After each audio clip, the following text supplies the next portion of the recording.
በዚሁ በቆላስይስ ምዕራፍ 4 ከቁጥር 12 እስከ 18 ባነበብኩት ላይ ያላችሁን ሐሳብ በተለይ ደግሞ አንድ የሆነ ጥያቄ እንዲሁ ለመነሻ እንዲሆነን የጻፍኩት ነገር አለ በጥያቄ መልክ አንድ 5 ነገሮችና ቁጥር 12 እና 13 ላይ ጳፍራ ስለ እናንተ ይቀናልና መሰክርለታለሁ ይላል ጳውሎስ። እና የጳፍራ ቅናት ምንድነው ሊሆን ምንድነው ቅናት ሲባል ይቀናል አንድ አገልጋይ ለማህበሩ ለቤተ ክርስቲያን ይቀናል ሲባል ምን ማለት ነው? መቅናት በተግባር የሚገለጥ ነው ወይንስ እንደው ስሜት ጉዳይ ነው ወይስ ምንድነው? እሱን ሌላው ሉቃስ ባለመድኃኒት ይላልና ባለመድኃኒት ብዙ ጊዜ ሰዎች ዶክተር ሉቃስ ሲሉ ሰማለሁ እና እሱ ፋርማሲስት ነው ነርስ ነው እንደው የምታውቅ መረጃ ለመረጃ ያህል ነው ብዙ እንትን አይደለም እና ወጌሻ ነው የባህል ሕክምና ነው ተመርቆ ነው። እነዚህ ነገሮች ካላችሁ እውቀቱ እሱንም እንትን ትላላችሁ ማለት ነው። ቁጥር 3 ላይ ደግሞ በቤት ውስጥ ቤተ ክርስቲያን ሊኖር ይችላል። አይታችሁ ከሆነ ቁጥር 15 ላይ የሚናገረው ቃል አለ አይደለ? ቁጥር 15 ላይ በሎዶቅያ ላሉቱ ወንድሞችና ለምንፉን በቤቱም ላለች ቤተ ክርስቲያን ሰላምታ አቅርቡልኝ ይላል። እንግዲህ አስቡ፣ ሎዶቅያ ቤተ ክርስቲያን እንዳለች ትታወቃለች። የሎዶቅያ ቤተ ክርስቲያን በእስያ ካሉት አብያተ ክርስቲያናት አንዷ እንደሆነች እናውቃለን። እና እንደገና ደግሞ እችኑ በእስያ ያለችዋን ቤተ ክርስቲያን ነው በቤት ያለች ቤተ ክርስቲያን የሚለው ወይስ ሌላ በቤት ውስጥ ደግሞ ቤተ ክርስቲያን የተባለ አለ? እሱን ነገር እንደው መረጃ ካላችሁ። ሌላው በሎዶቅያ የምትገኘውን መልእክት ማን ነው የጻፈው ነው? ባለፈው መልእክቱም የት ነው ያለው የሚለውን ወንጌላዊ ተመስገንም ጠይቆ መልስ አልተገኘም። 5ኛ ቁጥር ላይ ቁጥር 17 ላይ የተቀበልከውን አገልግሎት እንድትፈጽሙ ተጠንቀቅ ይላልና ለአግሪጳ ማለት ነው። ይሄ አገልግሎት እንድትፈጽም ተጠንቀቅ ማለት ምን ማለት ነው? እሱንም በውስጣችሁ ያለውን ነገር ሌላም በልባችሁ ያለውን እውቀት ጨምራችሁ እግዚአብሔር የሰጣችሁን ታካፍሉናላችሁ። አሁን ወደ እናንተ ሄዳለሁ።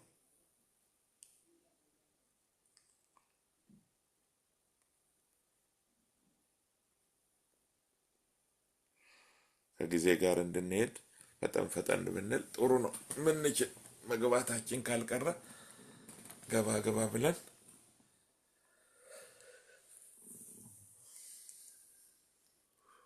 እንደመጀመሪያ አቤት ዘን ገባ ወንድም ተሴ። እሺ ብዙ ነገሩ የዛሬው የመጨረሻ ምዕራፍ መጨረሻ ቁጥሮች አካባቢም ስለሆነ ብዙ ነገሩ ሰላምታ ነው። የፈረወል የስንብት ነው። በቃ የእንትን ሰላምታ የጽሁፉ የመልእክቱ መዝጊያ ስለሆነ አሁን ያነሳቸው ቁጥር 18 ላይ ማነው ቁጥር 17 ላይ እና 12 ላይ ያሉት ትንሽ ሀሳቦች አሉ ጠቃሚ የሆኑ እንጂ ሌላው ያው የስንብት ሰላምታ ስለሆነ ብዙም ጊዜያችንን የሚወስድ አይመስለኝም። ቁጥር 12 ላይ ስለ ኤጳፍራ ይናገራል። ባሪያ ነው፣ አገልጋይ ነው ብሎ ስለዚህ ሰው ይናገራል። ደግሞ ስለነሱ ጥሩ ሀሳብ ያለው ሰው እንደሆነ ስለነሱ የሚጸልይ የሚያስብላቸው እንደሆነ ይነግራቸዋል ማለት ነው። እንግዲህ ከልብ የሆነ በመሰጠት የሆነና እንዳው ለግብር ይውጣ የይስሙላ የሆነ ነገር ይታወቃል። ሰዎች ቤተ ክርስቲያንን ሊጠቅሙ ሲያገለግሉና ከቤተ ክርስቲያን ሊጠቀሙ ሲያገለግሉ ይታወቃል። ቤተ ክርስቲያንን ሊጠቅሙ የሚፈልጉት ልክ እንደዚህ ሰው ይጋደላሉ፣ ተግተው ይጸልያሉ፣ በሁሉ አቅጣጫ ያያሉ። በሁሉ መንገድ ቤተ ክርስቲያኗ እያደገች እየጨመረች እንድትሄድ ዋጋ ይከፍላሉ፣ ይተጋሉ። ምን ጠቀመችኝ ሳይሆን ምን አገኘው ከቤተ ክርስቲያኗ ሳይሆን ምን ያህል አደጉ፣ ምን ያህል ተለወጡ፣ ምን ያህል ህይወታቸው ተሻሻለ፣ ምን ያህል ወደፊት ሄዱ ነው ጥያቄው። ከልቡ የሚያገለግል ሰው፣ ለቤተ ክርስቲያኗ ጥቅም የሚያገለግል ሰው፣ ቤተ ክርስቲያኗ በክርስቶስ ህይወት እንድትገለጥ፣ በብርሃን እንድትመላለስ፣ በቅድስና በጽድቅ እንድትቆም፣ እግዚአብሔር በሚወደው መንገድ ላይ እንድትሄድ ተግተው ይሰራሉ። በስብከታቸውም፣ በትምህርታቸውም፣ በምክራቸውም፣ በጸሎታቸውም ዋጋ ይከፍላሉ። ይሄ ኤጳፍራ የሚባለው እንደዚህ ካሉ ሰዎች አንዱ ነው። ይተጋል ማለት ነው። ከልቡ ያገለግላል ማለት ነው። እነሱ ጋር ኖሮም ከነሱ ርቆ ኖሮም አይረሳቸውም፣ አይተዋቸውም። ሁል ጊዜ በሐሳቡ ውስጥ በልቡ ውስጥ ቤተ ክርስቲያን አለች። ሁልጊዜ በልቡ ውስጥ አማኞች አሉ። እኔ እኮ የነዚህ አገልጋይ ነኝ፣ እነዚህን የማገልገል ለነዚህ የመጸለይ በነዚህ ሰዎች ላይ በጸሎቴ የመጋደል ኃላፊነት አደራ አለብኝ ይላል። ለቤተ ክርስቲያን መጠቀም፣ ለቤተ ክርስቲያን መባረክ ይተጋል። ከልቡ የሆነ የተጠራ የተሰጠው በቃ ያ ነገር ሸክሙ የሆነ ሰው ከቤተ ክርስቲያን መጠቀም የሚፈልገው ደግሞ ቤተ ክርስቲያን ምን ጠቀመችኝ፣ ምን ሰጠችኝ እያለ የሚያገለግለው ደግሞ የሆነች የግዴታ ነገር አድርጎ አፈራ አላፈራ፣ ጠቀመ አልጠቀመ፣ ገነባ አፈረሰ ጉዳዩ አይደለም። በቃ ያችን ለታይታ ያችን ነገር አድርጎ ወደ ቤቱ መሄድ ላይ ነው የሚያተኩረው። ይጠቀማለው፣ ጥቅሜ እንጀራዬ የሆነ ነገሬ ቤተ ክርስቲያን ውስጥ ነው በሚል እይታ ብቻ ይሄዳል። ኤጳፍራ ከዚህ ነፃ ነው። በጣም ይቀናላቸዋል፣ በጣም ያስብላቸዋል። በጸሎቱ ስለነሱ ይጋደላል። ይኸው ጳውሎስ ሲመሰክርለት እንደሚቀና በልቡ ውስጥ ለቤተ ክርስቲያን ቅናት እንዳለ፣ ከፍ ይበሉ፣ ይደጉ፣ እየጨመሩ ይሂዱ እንደሚል ያሉበት ሁኔታ ወደፊት እንዲሄዱ ካሉበት ሁኔታ ወደፊት እንዲንቀሳቀሱ እንደሚናፍቅ እንደሚመኝ የሚቀና ሰው ይሄን ስለሆነ የሚያደርገው የሚቀናብኝ ሰው እንዴት ኖረው፣ ለምን አልወደቀም፣ ለምን አልደከመም፣ ለምን አልተጎሳቆለም ይላል። የሚቀናልኝ ደግሞ ለምን አልጨመረም፣ ለምን ከፍ አላለም፣ ለምን አላደገም፣ ለምን አልለመለመም፣ ለምን ፊቱ ከዚህ በላይ ከነበረው በላይ አልፈካም፣ አልበራም፣ ለምን አልወፈረም፣ ለምን አልተመቸውም ይላል። የሚቀናልኝ ደግሞ ማለት ነው። እና የሚቀናላቸው ነው ይሄ ሰውዬ። ይሄን ይመሰክራል ጳውሎስ። እንደዚህ ያሉ ሰዎች ያሏት ቤተ ክርስቲያን የተባረከች ናት። እንደዚህ ያሉ አገልጋዮች የተሰጧት ቤተ ክርስቲያን በጣም የተባረከች ናት። የቤተ ክርስቲያን በረከቶች ናቸው። እንደዚህ በቀደመ አገልጋይ ያውም እንደ ሐዋርያው እንደ ጳውሎስ ባለ ሰው የተመሰከረለት አገልጋይ ያላት ቤተ ክርስቲያን የተባረከች ናት። በጣም በጣም እድለኞች ናቸው፣ የተባረኩ ሰዎች ናቸው እንዲህ ያለ ሰው በመካከላቸው ስላለ። ይሄ ለአክሪጳ ደግሞ የሚለው አገልግሎት እንድትፈጽመው የተቀበልከውን አገልግሎት እንድትፈጽመው ተጠንቀቅ በሉልኝ። ምን እያለ ነው? እንዳትተው፣ እንዳታቆም፣ ኃላፊነትህን እንድትወጣ፣ አደራህን የማትረሳ እንድትሆን፣ ማገልገልህን እንዳትተው፣ በምንም ሁኔታ በምንም ምክንያት ከጌታ የተቀበልከውን በጌታ የተቀበልከውን አገልግሎት እንዳትተው ተጠንቀቅ፣ ትጋ፣ ስራ፣ ወደፊት ሂድ፣ ሁኔታዎችን አሸንፈ አገልግል፣ የሚደርስብህን የሚመጣብህን አሸንፈ አገልግል። የጊዜው ፈተና ጊዜያቸው ፈተና ስለሆነ ዘመናቸው በጣም አደገኛ የሆነ የፈተና ጊዜ ነው። በሁሉ አቅጣጫ ቤተክርስቲያንም ውስጥ ፈተና አለ፣ ቤተክርስቲያንም ዙሪያ ፈተና አለ። ቤተክርስቲያን ዙሪያ ከውጭ በኩል ያለው የሚያሳድዳቸው ነው፣ የሚያስራቸው ነው። እንዳይሰበሰቡ፣ እንዳይገለገሉ፣ እንዳያገለግሉ የሚፈልግ ነው።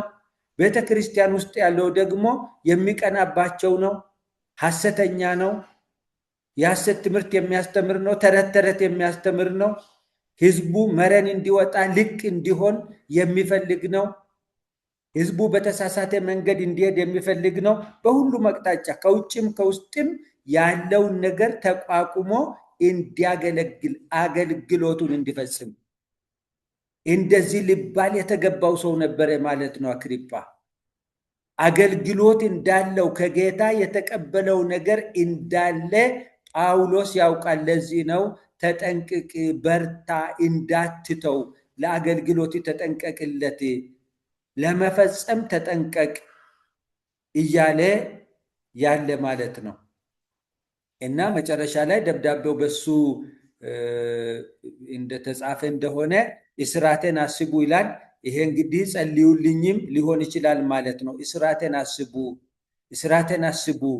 የታሰርኩት ስለ ወንጌል ነው። ከነ ምክንያቱ የታሰረው ስለ ወንጌል ነው። የታሰረው ሰርቆ አይደለም፣ አጥፍቶ አይደለም፣ የሆነ ነገር አድርጎ አይደለም። እስራቴን አስቡ ሲል ዋጋ አታሳጡ፣ ድካማችንን ዋጋ አታሳጡ።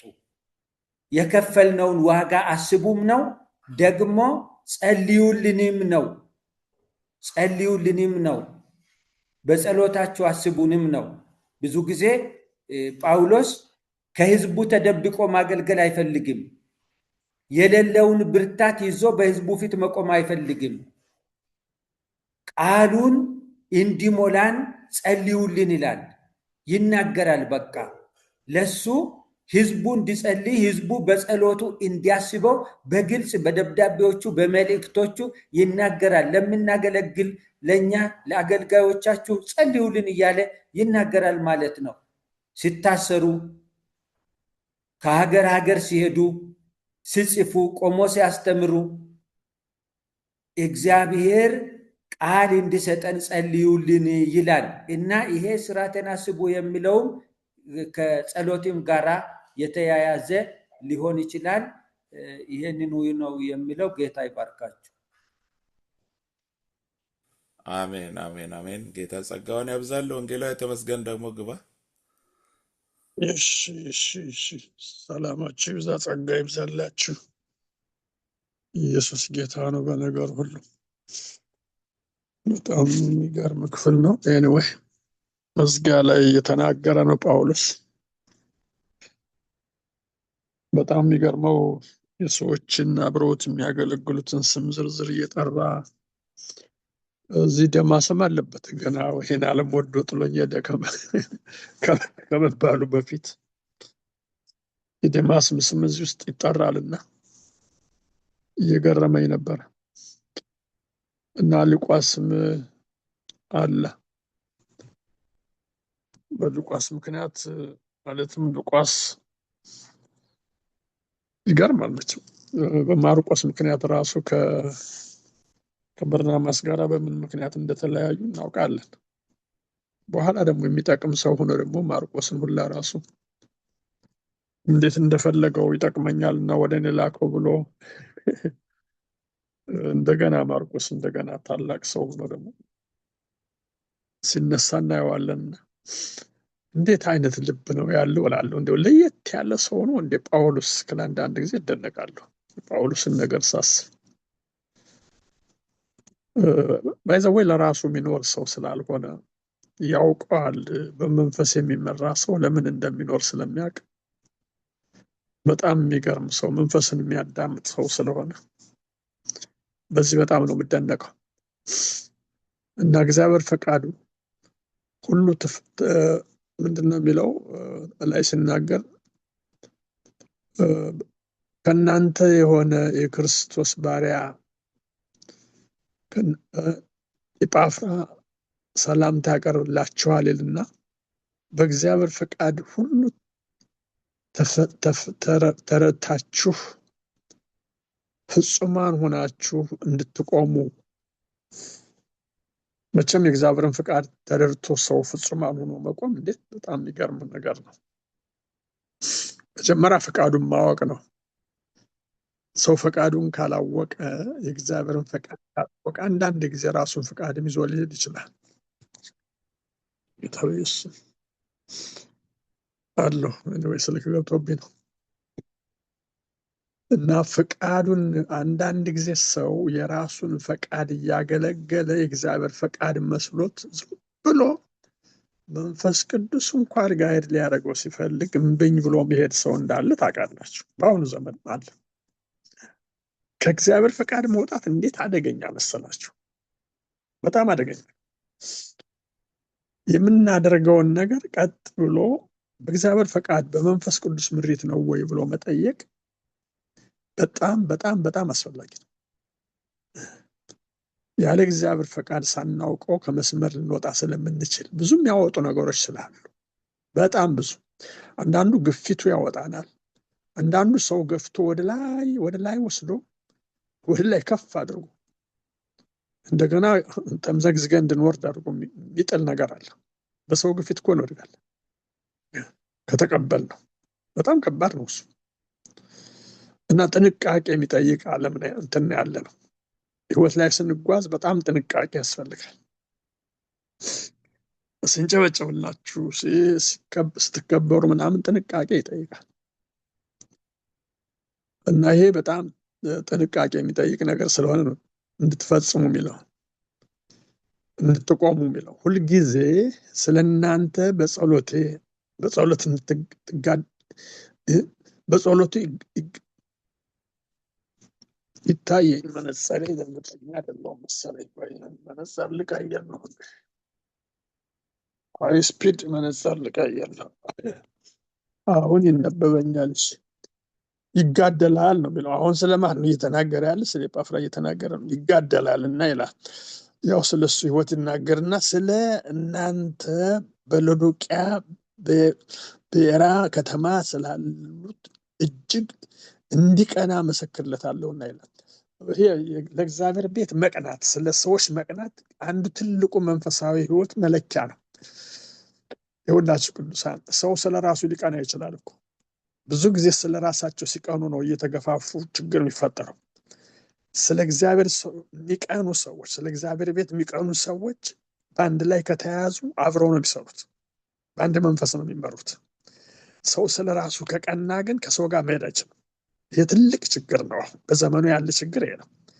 መገፋፋት ከምንድን ነው ብትሉኝ፣ ሰው ስለ ራሱ ሲቀና ነው። ስለ ክብሩ ሲቀና፣ ስለ ስልጣን ሲቀና ነው። ለእግዚአብሔር ቤት የሚቀኑ ሰዎች ግን በፍጹም አይገፋፉም። ስለ ሰዎች የሚቀኑ፣ ይሄን ለጢሞቴዎስም ይሄን ይመሰክርለታል በፊልጵስዩስ መጽሐፍ ላይ በጣም ይኸውላችሁ ምስክር። ይሄን ትልቅ ምስጢር ነው የሚናገረው እና ይልና ቶሎ ወደታች ልውረድ።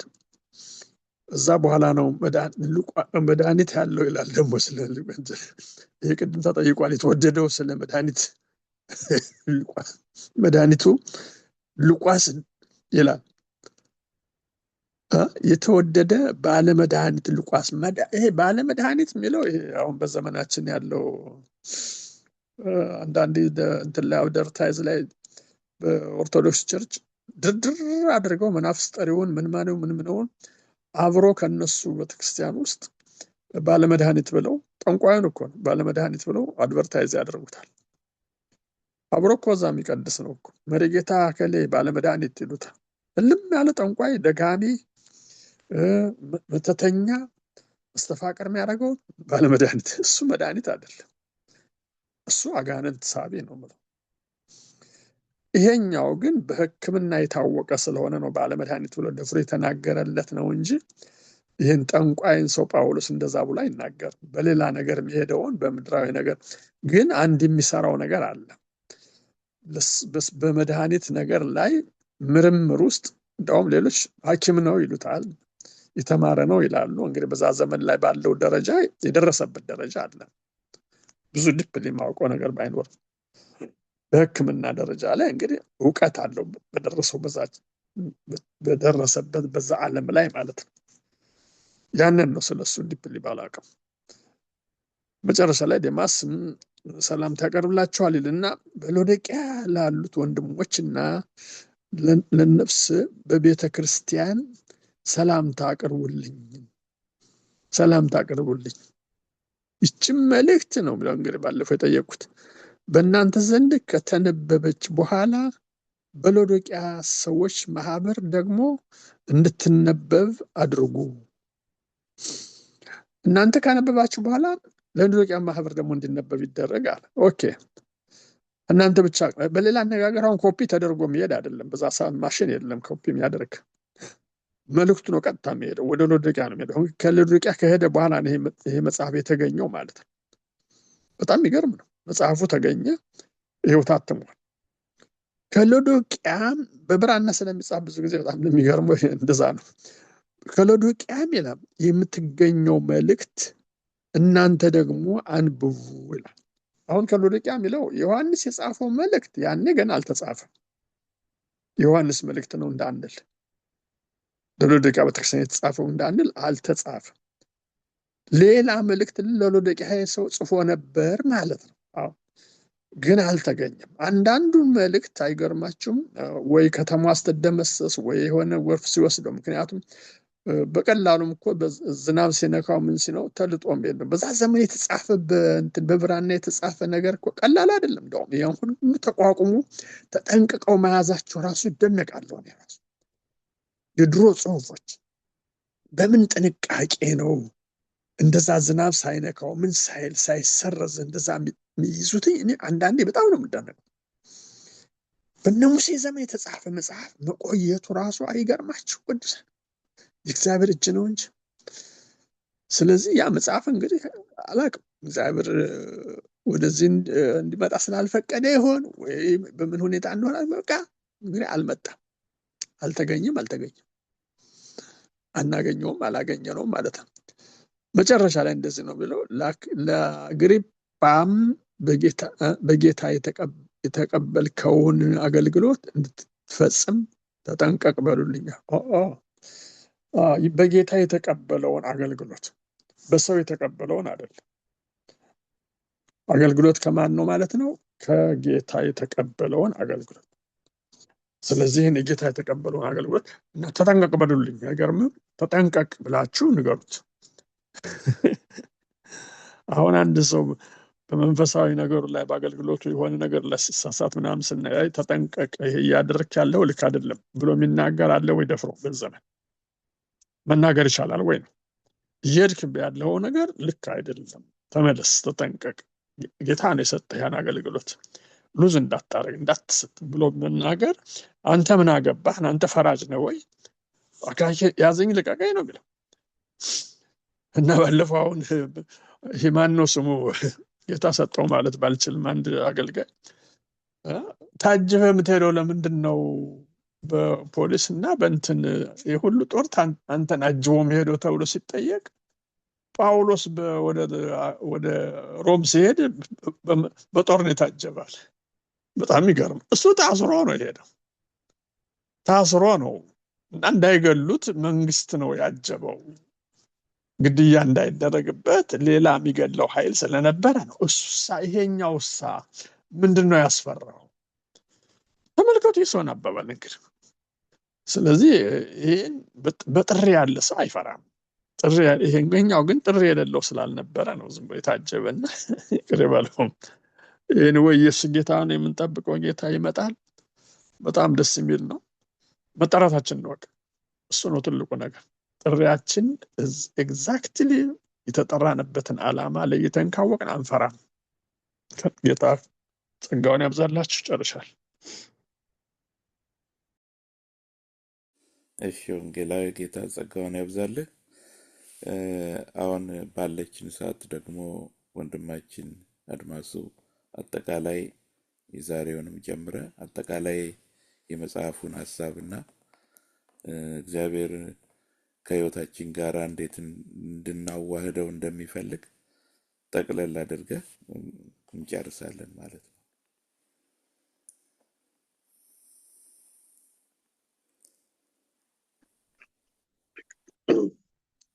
እሺ ጌታ የተመሰገነ ይሁን። ቆላስያስን እንግዲህ ጠቅላላ አድርገን ስንመለከተው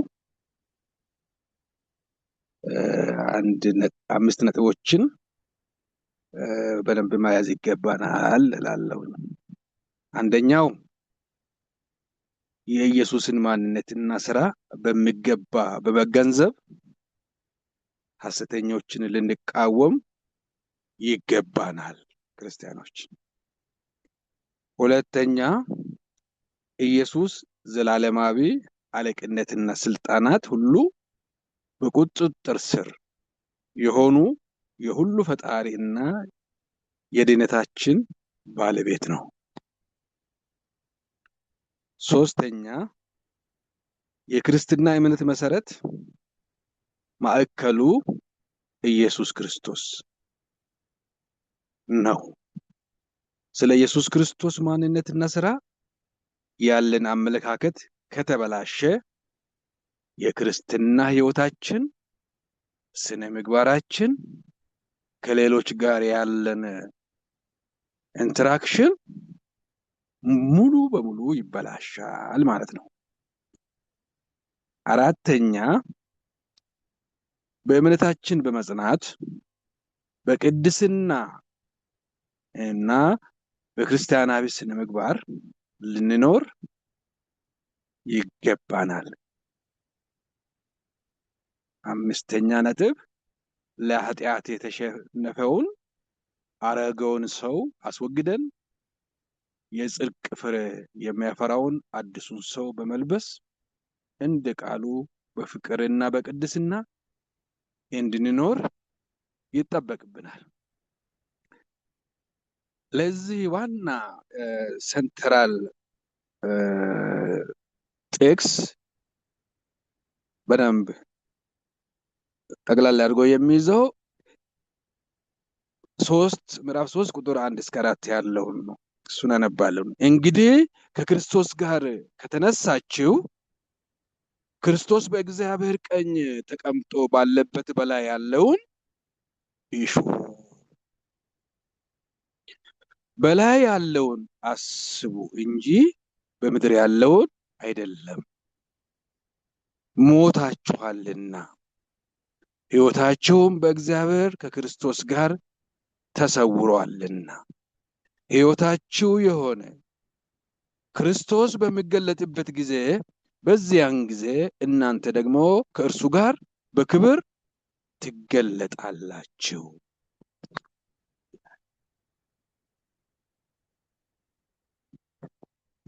እንግዲህ የቆላስያስን መልእክት ስንመለከተው ዋናው ትኩረት የኢየሱስ ክርስቶስን ከሁሉ በላይ መላቅና በቂ መሆኑን አጉልቶ አግዝፎ ማሳየት ነው። አማኞች ቀድሞ በኖሩበት ህይወት እንዳይመላለሱ ማሳሰብ፣ ማስገንዘብና የሐሰት ትምህርትን መቃወም ነው። የሐዋርያው ጳውሎስ ዋና ትኩረት የቆላስያስ ቤተክርስቲያንን እየተፈታተነ የነበረውን የሐሰት ትምህርት መቃወም ቢሆንም ይህንን በማድረግ ሂደት ውስጥ የኢየሱስ ክርስቶስን ማንነትና ስራ በስፋት በዝርዝር በግልጥ ሲያስቀምጠው እንመለከታለን። እንዲሁም አማኞች ወደ አሮጌው ማንነታቸው እንዳይመለሱና አዲሱን ማንነታቸውን እንዲገልጡት፣ እንዲያጎሉት፣ እንዲያሳዩት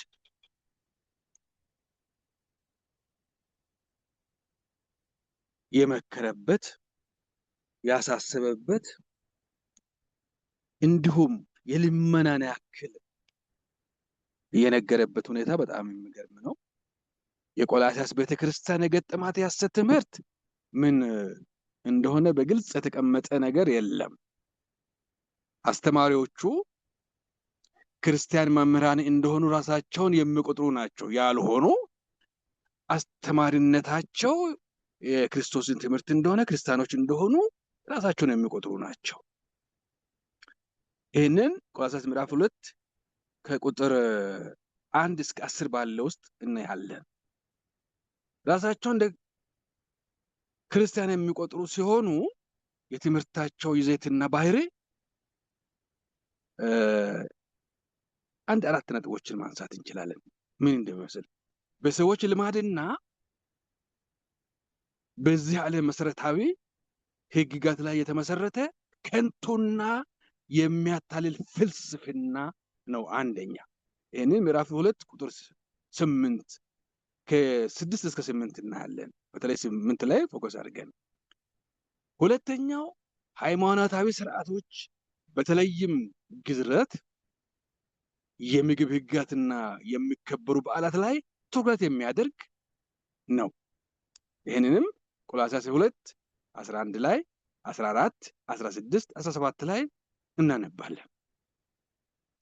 ሶስተኛው በፍጥረትና በድነት ሂደት ውስጥ ልዕለ ተፈጥሯዊ ኃይላት የመካከለኛነት ድርሻ እንዳላቸው በማንሳት ምስጢራዊ ኃይላት ሊለመኑ፣ ሊመለኩ፣ ሊሰገድላቸው እንደሚገባ የሚያስተምርና በዚህም ክርስቶስን የሚያሳንስ ትምህርት ነው። ይህንን ምዕራፍ 2 ቁጥር 15 18 19 ላይ እናያለን። አራተኛው የዚህ ትምህርት ሁኔታ ስጋ ክፉ እንደሆነ እንደ ጠላት ሊታይ እንደሚገባ በማስተማር የመነጠል ወይንም የመገለል ማግለል መነጠል ወይንም ይሄ ማለት እንደ ባህታዊ ኑሮን እና ራስን መጉዳትን የሚያበረታታ ትምህርት ነው። ቆላስይስ 2 ከ20 እስከ 25 ይህንን እናገኛለን። ባጭሩ የሐሰት ትምህርቱ አይሁዳዊ ይዘት ማለትም ሃይማኖታዊ ስርዓትን ማክበር ላይ የሚያተኩር ከአሕዛብ ጋር የተያያዘ የፍልስፍና ባህሪ ማለትም ከልዕለ ተፈጥሮ ኃይላት ጋር የተያያዘ ቁስ ክፉ ነው፣ መንፈስ ደግሞ ቅዱስ እንደሆነ የሚታሰብበት፣ አንዳንዶች ስጋን መጨቆን መጉዳት ላይ ሲያተኩሩ፣ እነዚሁ ደግሞ ሌሎቹ እዛው ያሉት ደግሞ ለስጋ አርነት መስጠት አስፈላጊ መሆኑን የሚገልጹበት ወይም የሚያሳዩበት ሁኔታ።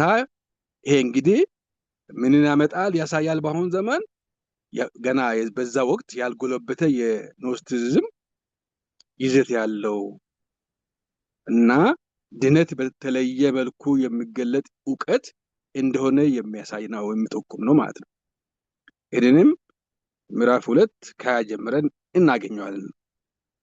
አይሁዳዊና አሕዛቢ ይዘት ያላቸው አመለካከቶች የተቀላቀሉበት፣ ልዩነትን ማየት የማይቻልበት ብቻ ሳይሆን ክርስቲያናዊ ጭንብል የለበሰ ማለትም ክርስቶስን በቀጥታ የማይክድ የማይቃወም፣ ነገር ግን ከዙፋኑ አውርዶ ዝቅ የሚያደርግ የሚፈጠፍጥ፣ ለክርስቶስ ስፍራ የሚሰጥ ግን የላቀ ስፍራ የማይሰጥ ትምህርት ነው። አገም ጠቀም ያለ ማለት ነው። እግዚአብሔር ይገልብጠውና ይሄ ነው የነበረው። ስለዚህ ሐዋርያው ጳውሎስ በመጀመሪያዎቹ ሁለት ምዕራፎች ኢየሱስ ከሙሴ ሕግ ማለት ሁለቱ ምዕራፎች ማለት ምዕራፍ 1 እና ምዕራፍ 2 ማለት ነው። ምዕራፍ 1 እና 2 ኢየሱስ ከሙሴ ሕግ ከሚታዩትና ከማይታዩት ፍጥረታት ሁሉ በላይ ዘላለማዊ የሁሉ ፈጣሪ የእውቀትና የጥበብ ሁሉ ምንጭ መሆኑን በመግለጽ ለድነት ብቻውን ሃሌሉያ በቂ መሆኑን ያሳያል፣ ያስተምራል፣ ይሞግታል፣ መረጃን ያመጣል። በቀሪዎቹ ሁለት ምዕራፎች ማለት ነው 3 እና 4 ምዕራፎች ደግሞ አማኞች አሮጌውን ሰው አስወግደው አዲሱ ሰው እንዲለብሱ ወደ ኋላ ሳያፈገፍጉ በእምነታቸው ጸንተው እንዲቆሙ እንዲኖሩ ቃሉ በሙላት እንዲኖርባቸው የጽድቅ ፍሬ እያፈሩ በፍቅርና በቅድስና ሕይወት እንዲኖሩ በግንኙነታቸው ሁሉ ክርስቲያናዊ ስነ ምግባር እንዲኖራቸው ይመክራቸዋል፣ ያስተምራቸዋል። ክርስቶስ የክርስትና ማዕከል ነው። ክርስቶስ ላይ ያለ መረዳት ስዛባ ቅድምም ብዬዋለሁ፣ ይህን ነገር ደግሞዋለሁ፣ ወይም ሲበላሽ የክርስቲያኖች የተከታዮቹ ስነ ምግባር መበላሸቱ የማይቀር የግድ ይሆናል። በቆላስይስ የነበረው የሐሰት ትምህርት በክርስቶስ ኢየሱስ ማንነትና ስራ ላይ በማነጣጠር ወይም በዋናው ላይ ሃሌሉያ ዋናችን ኢየሱስ ሃሌሉያ በሰማይ ያለ ኢየሱስ የሚመጣልን ኢየሱስ በሱ ላይ ያለው ግንዛቤ በማዛባት የተበላሸ ስነ ምግባር የሚፈጥር ነበረ። ይህንንም በሚገባ የተረዳው ወንድማችን ሐዋርያው ጳውሎስ የኢየሱስን ማንነትና ሃሌሉያ ስራ በዚህ ደብዳቤ ውስጥ ልዩ ትኩረት ሰጥቶ ሲያብራራው እንመለከታለን።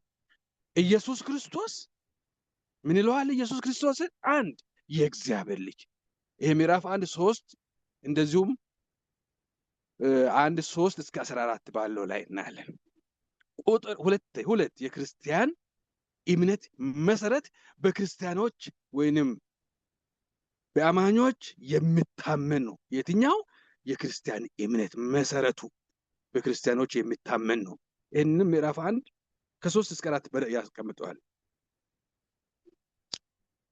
ኢየሱስ ክርስቶስ የሚበይ ነው። ምዕራፍ 1 ቁጥር 14 ኢየሱስ ክርስቶስ የማይታየው አምላክ ምሳሌ ነው። ምዕራፍ 1 ቁጥር 15 ኢየሱስ ክርስቶስ በፍጥረት ሁሉ ወይንም ከፍጥረት ሁሉ በኩር ከፍጥረታት ሁሉ የተለየና ዋና ነው። 1:15 ስድስተኛ ሁሉ ነገር በእርሱና ለእርሱ የተፈጠረ 1:16 ሰባተኛ ሁሉን ነገር በአንድ ላይ አያይዞ ያጸና ቁጥር 17 ምዕራፍ 1 የቤተ ክርስቲያን ራስ ቁጥር 1:18 ዘጠነኛ ሐሳብ አስታራቂ ሃሌሉያ ከአብ ጋር ያስታርቀን ምዕራፍ 1 ቁጥር 20 አስረኛ ኢየሱስ ክርስቶስ የተሰወረ የጥበብና የእውቀት ሀብት ሁሉ በእርሱ ዘንድ የሆነ ምዕራፍ 2 ቁጥር 3 11ኛ ኢየሱስ ክርስቶስ የሁሉም ሃይማኖት ትምህርት የሚለካበት የሚመዘንበት መለኪያ ምዕራፍ 2 ቁጥር 8 12ኛ የመለኮት ሙላት ሁሉ በእርሱ የተገለጠ ምዕራፍ 2 ቁጥር 11 እና እንደዚሁም ቁጥር 9 13ኛ ኢየሱስ ክርስቶስ በዓለማት ያሉ አለቅነትና ስልጣናት ሁሉ በቁጥጥሩ ስር የሆኑ ምዕራፍ 2 ቁጥር 10 14ኛ የአለቆችና የባለስልጣናትን ማዕረግ በመግፈፍ በመስቀሉ ድል የነሳ ኢየሱስ ክርስቶስ ሃሌሉያ ምዕራፍ 2 ቁጥር 15 ላይ 15ኛ ሐሳብ ኢየሱስ ክርስቶስ የብሉይ ኪዳን ሕግጋትና ሃይማኖታዊ ስርዓቶች እንደ ጥላ ያሳዩት ፍጻሜ ወይንም አካል ኢየሱስ አካል ነው ፍጻሜ ነው የነዛ ሁሉ የብሉይ ኪዳን ምዕራፍ 2 ቁጥር 17 16ኛ ሐሳብ ኢየሱስ ክርስቶስ ሞትን ድል አድርጎ በአባቱ በእግዚአብሔር ቀኝ የተቀመጠ ምዕራፍ 3 ቁጥር 1 17ኛ ኢየሱስ ክርስቶስ አንድ ቀን በክብር የሚገለጥ እሱ ብቻ ሳይሆን ሕይወታቸውን ከእርሱ ጋር የተሰወረላቸው አማኞች ሁሉ ከእርሱ ጋር የሚገለጡ ለዚህ ደግሞ ዋስትና የሆነ ኢየሱስ ምዕራፍ 3 ቁጥር 3 እና ቁጥር 4 ያለውና የሚመጣው ሃሌሉያ። እንግዲህ ምዕራፍ 3 እና 4 በተግባራዊ ኑሮ ማለትም ከአማኞች የሚጠብቅ ኑሮን በሚመለከቱ ጉዳዮች ላይ የሚያተኩሩ ናቸው። ለክርስቲያናዊ ኑሮ የቀረበ ልመና በላይ ያለውን መሻት ቅድም አነበብነው። ሊወገዱ የሚገባቸው የአሮጌ ሰው ባህሪያት ሊጨመሩ ወይንም ሊደመሩ ሊበዙ የሚገባቸው የአዲሱ ሕይወት ባህሪያት ሊጠነክሩ የሚገባቸው የቤተሰብ የባህሪያና የጌታ ግንኙነት በታማኝነት ሊተገበሩ የሚገባቸው የእምነት ኃላፊነቶች በስፋት ተዳስሷል። ይህ ምዕራፍ 3 ከቁጥር 1 እስከ ምዕራፍ 4 ቁጥር 6 ድረስ ያየ ነው ማለት ነው። ሰሞኑን ስናይ ነበር ነው። የምዕራፍ 4 ቀሪዎቹ ቁጥሮች የማጠቃለያ መመሪያዎች ናቸው። ቅድም የሚያየነው ባለፈው የሚያየነው ምክሮችና ባርኮት የቀረበበት ቁጥሮች ናቸው። እነዚህ ከቁጥር 7 እስከ 8 ያየ ነው ማለት ነው። ኢየሱስ ክርስቶስ ትናንትናም ዛሬም እስከ ለዘላለም እሱ ያው ነው። ጌታን እጅግ አድርገን እናመሰግናለን። ኢየሱስ ከሁሉ ይልቃል። በሰው ስርዓትና ትምህርት አንያዝ፣ አትያዙ። ዋና መልእክቱ ይሄ ነው። ጌታ የተባረከ ይሁን። እንጸልያለን። ጌታ ሆይ እናመሰግንሃለን ስለረዳህን ስላገዝከን።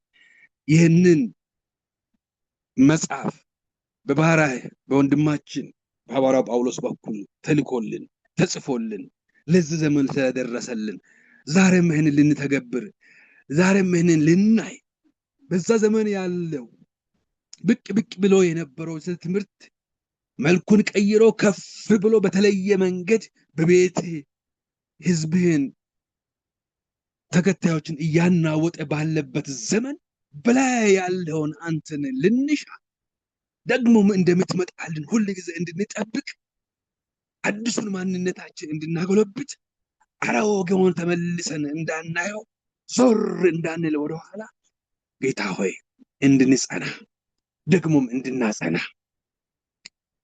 አገልጋይነታችን ተከታይነታችን እንድናጸናው እንድንኖርለት አንተን እንድንመስል ወደ አንተ እንድንጠጋ ስለመከርከን ስላሳየን ስለነበረን ጊዜ ሁሉ እናመሰግናለን። ክብር ሁሉ ለአንተ ይሁን። በዚህ የሌሉትን ሁሉ አስብ። እዚህ የተገኘውንም ጌታ ሆይ ባርከን። ሁላችንም ጌታ ሆይ በቤቴ ለዘላለም እንድንኖር በዙፋንህ ደግሞ በቀኝ እንድንቀመጥ እርዳን። አሮጌን ነገራችን ከኛ አሁንም ይርገፍ። አዲሱን ማንነታችን እናጎልብተው። ጌታ ኢየሱስ ክርስቶስ ስለምትመጣልን ተመስገን። ቶሎና በኢየሱስ ክርስቶስ ያውና ዘላለማዊ ስም ተባረኩ። አሜን አሜን አሜን አሜን። እድሜ ጌታ ጸጋውን ያብዛል። ታዘ ደግሞ ያለምንም ምክክር እንዲሁ በመቀበልና ልታገለግለን ስለቻልክ እግዚአብሔር የተመሰገነ ይሁን። አሁን በቀረችን 20 ደቂቃ አጠቃላይ በዚህ መጽሐፍ ውስጥ ለህይወቴ ለትምህርቴ የሆነኝ ብለን እንደው አንዳንድ ብዙ ነገሮችን ተምረናል። እንደው የሚመጣልን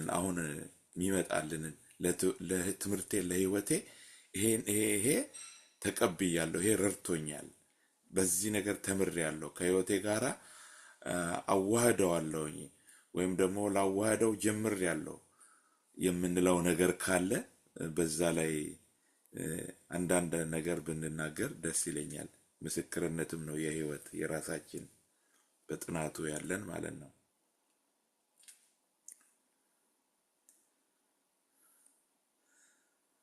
እኔ ልናገር፣ እኔም የመጀመሪያውን ልናገር፣ እናንተ እስክታስቡ ድረስ እና እኔ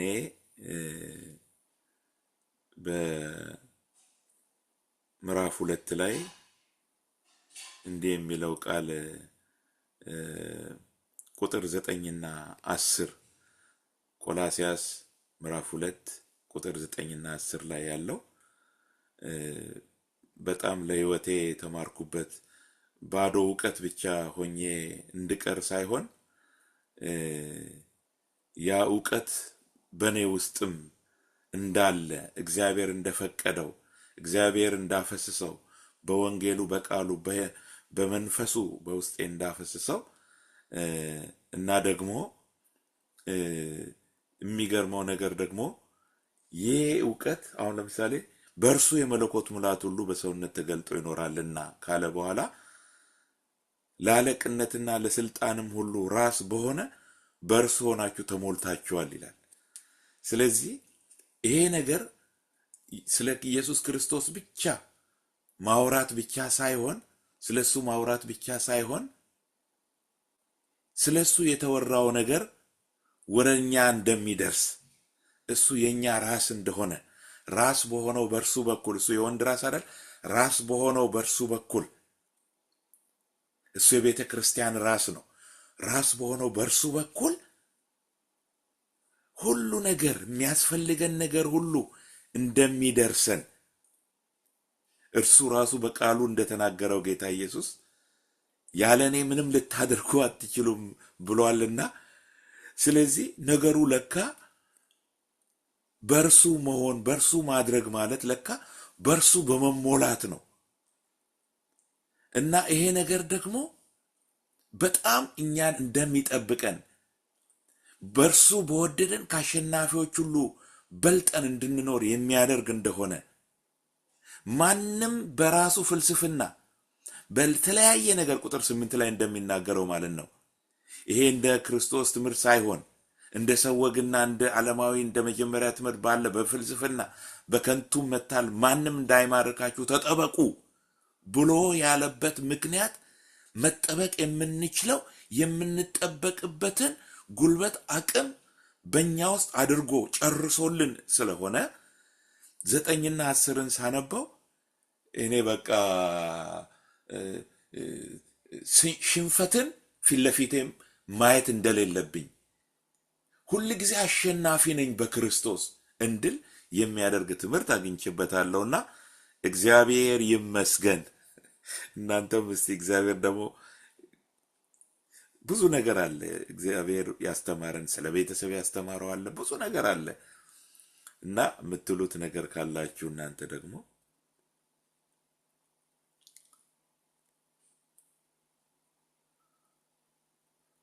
መቼም ስንቱን የቱን ይዤ የቱን ተዋለው እንዳይሆን ነገሩ እንደዛ ነው የሚሆነው።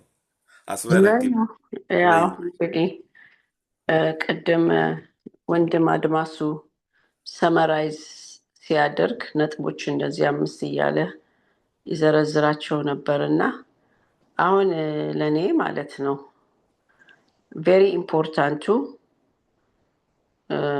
ኢንቴንሽናል ሆኖ ፐርፐስፉል ሆኖ እነዚህ ሰዎች ኢንቴንሽናል ናቸው ፐርፐስፉል ናቸው ምንም ነገር ከዛ ከፐርፐዛቸው ንቅንቅ ሊያደርጋቸው አልቻለም እና ቅድም ደግሞ የእግዚአብሔር ፈቃድ የሚለው ስለዚህ ከዚህ ነው ጨምቄ ሳወጣው ፎከስ መደረግ ያለበት ጌታ ለጋና እግዚአብሔር በሰጠ ጸጋ የሱን ፈቃድ መፈጸም ፈቃዱ ደግሞ በቅድስና እንድንኖር ወንጌልን እንድንሰብክና ክርስቶስን እንድናሳይ ነው። አንዳንድ ጊዜ የእግዚአብሔር ፈቃድ የሚለው what is it ብዙ ጊዜ ስትራግል ማረግበት ነው እና ዞሬ ግን የእግዚአብሔር ፈቃድ ምንድነው ብዬ ስለ ማመስገን የእግዚአብሔር ፈቃድ ነው ይላል። ሁሉ ጊዜ ጸልዩ የእግዚአብሔር ፈቃድ ነው ለዶች መስጠት የእግዚአብሔር ፈቃድ ነው። እንግዲህ ከነዚህ ውስጥ እንግዲህ ፈቃዱ በሙሉ መጽሐፍ ቅዱስ ውስጥ አሉና whatever he will ማለት ነው ማለት the opposite of እግዚአብሔር ያላለህን ነገር አታድርግ ማለት ነው። እግዚአብሔርን ማያከብር ነገር እነዚህ ነገሮች እንትን ያለ ማለት ለኔ ግን በጣም ይቀርልኝና this week እንዲያውም በጣም ስትራግል ሳረግበትና ከራሴ ጋር ስታገልበት አንድ ነገር ነበረ። እሱ ደግሞ ምንድነው? I have to make peace with myself።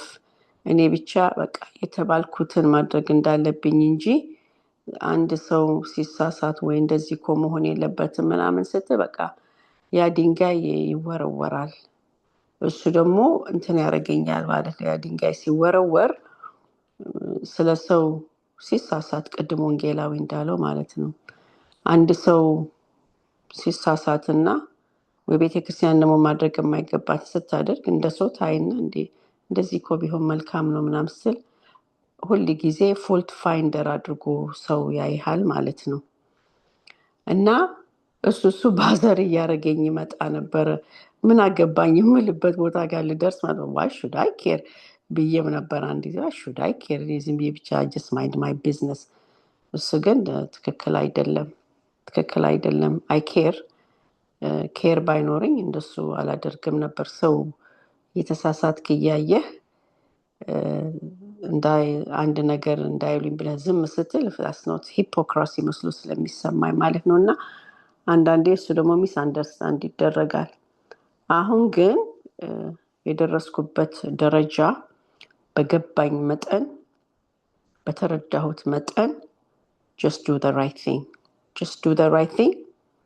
እግዚአብሔር ከነሱ ጋር ዲል ያድርግ።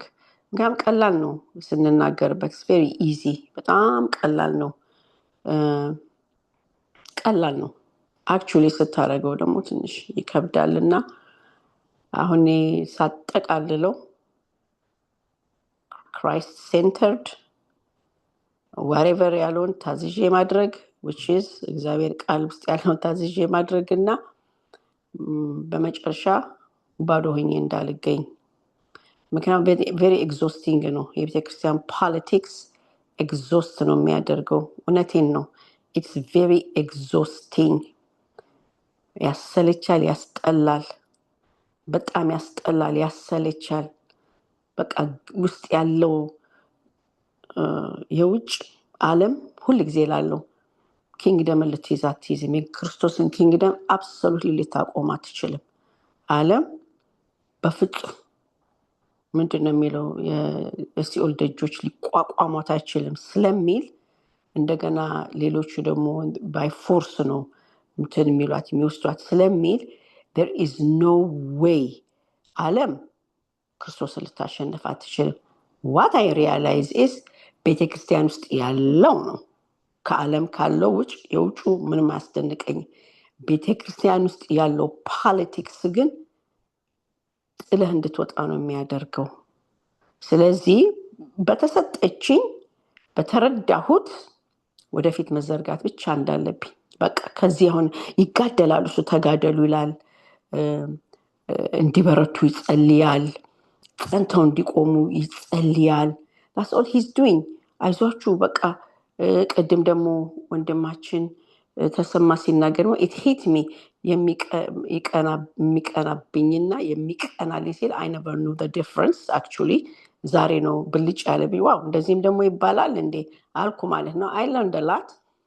ዞረን ግን አድርጎ የተባልነውን አድርገን በተረዳነው አድርጎ ዞር ማለት ነው። ለኔ የገባኝ ይሄ ነው። mind my business, do what God says do and keep on moving። አለበለዚያ ይሰለቻል። I'm serious። በጣም ይሰለቻል። ሰውን ኤክስፕሌን ስታደርግ ይሰለቻል። ስልችት ነው የሚለው። ስለዚህ በተረዳሁት ብቻ በተሰጠኝ ጸጋ ቅድም ሁላችንም የየራሳችን ሜዥር ኦፍ ፌት አለን። አንደርስታንድ ያደረግነው ነገር አለ። ሮንግ ዶክትሪን ውስጥ አልገባንም። ለሱ በጣም እጠነቀቃለሁ። ከውሸት ትምህርት በጣም እጠነቀቅበት። መንፈሳዊ ህይወቴን በጣም እጠነቀቅበት። የውሸት ትምህርት ላይ እሱ ላይ በጣም that's the center of my concern። ሌላ ነገር ግን ያው መኖር ነው። ለኔ የገባኝ ይሄ ነው። ጌታ ይባርካችሁ። አሜን አሜን። አስመረት ጌታ ጸጋውን ያብዛልሽ። ምናልባት አሁንም አለን 9 ደቂቃ አለን። ሌሎቻችሁም ለህይወታችሁ ከዚህ መጽሐፍ ላይ አንድ የሆነ ቀረልኝ የምትሉት ነገር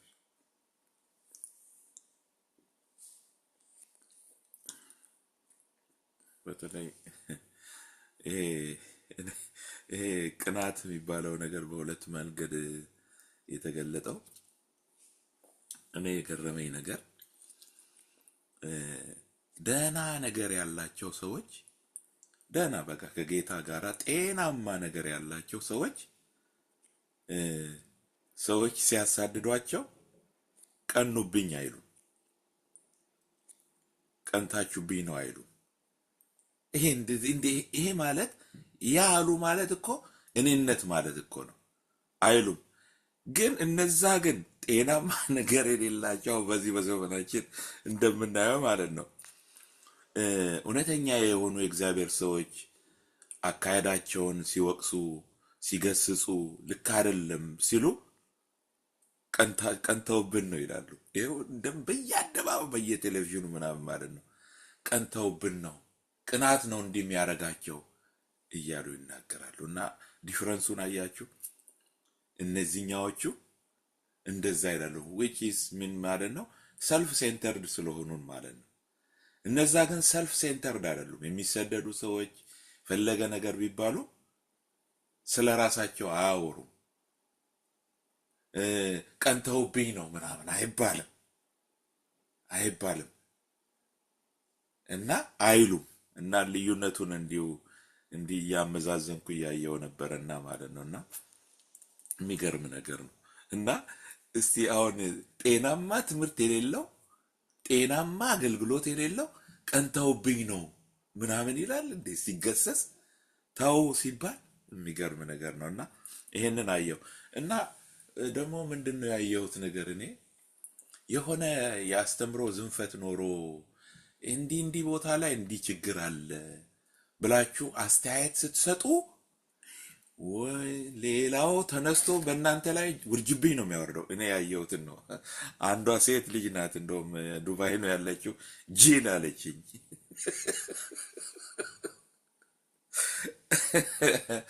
እና እንትን ነው በቃ የሆነ ሰውን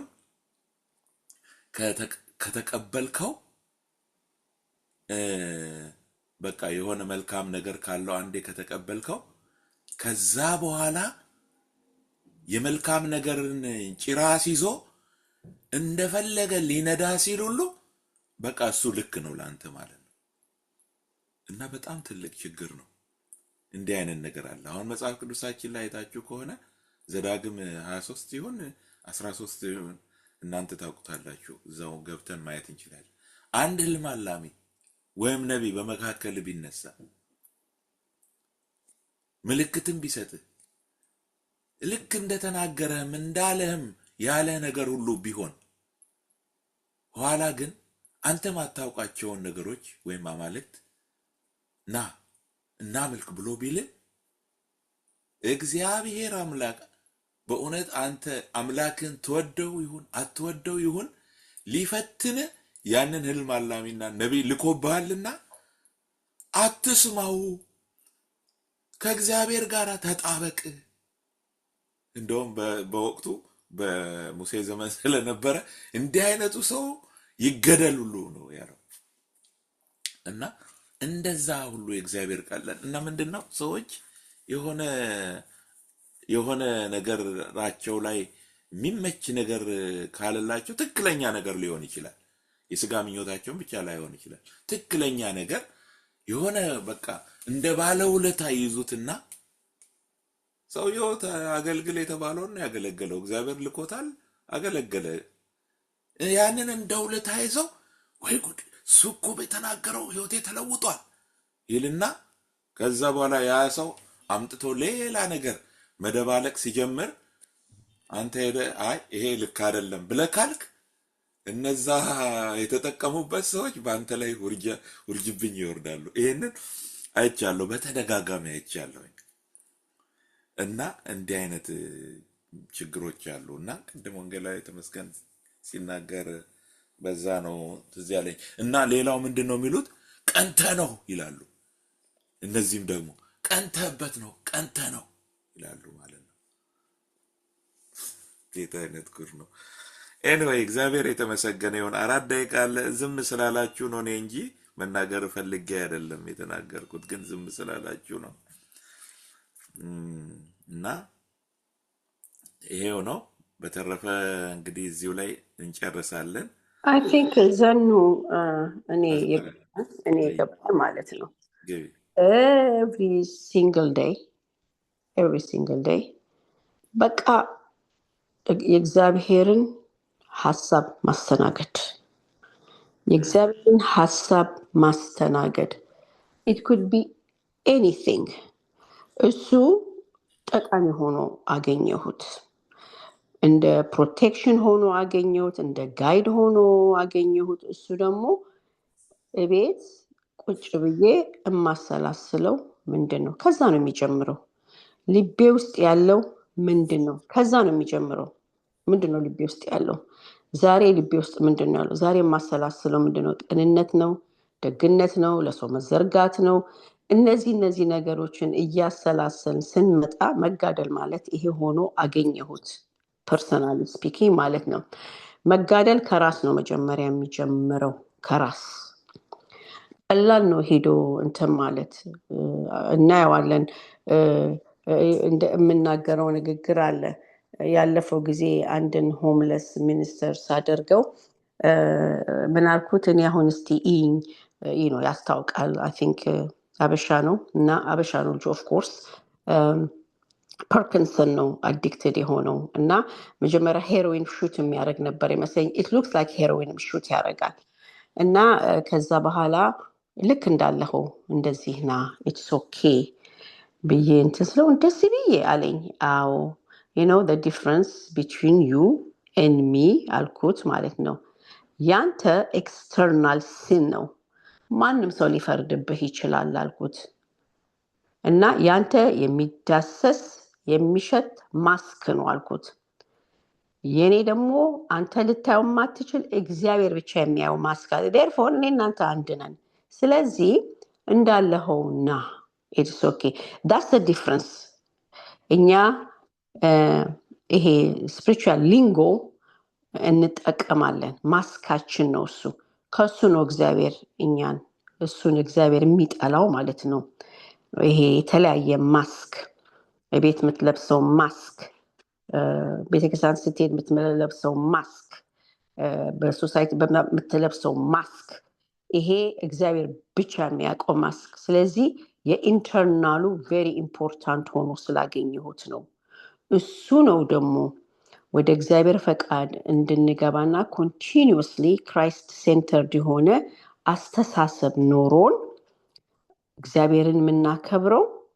በኋላም ኦፍኮርስ ዱላው ሲመጣብን ራሳችንን ነው የምንፈትሸው። ኦኬ ይሄ ዱላ የመጣብኝ ዲድ አይ ቴል ዘ ትሩዝ፣ እውነቱን ስለተናገርኩኝ ነው፣ አላመቻመችኩም፣ ኮምፕሮማይዝ አላደረኩም።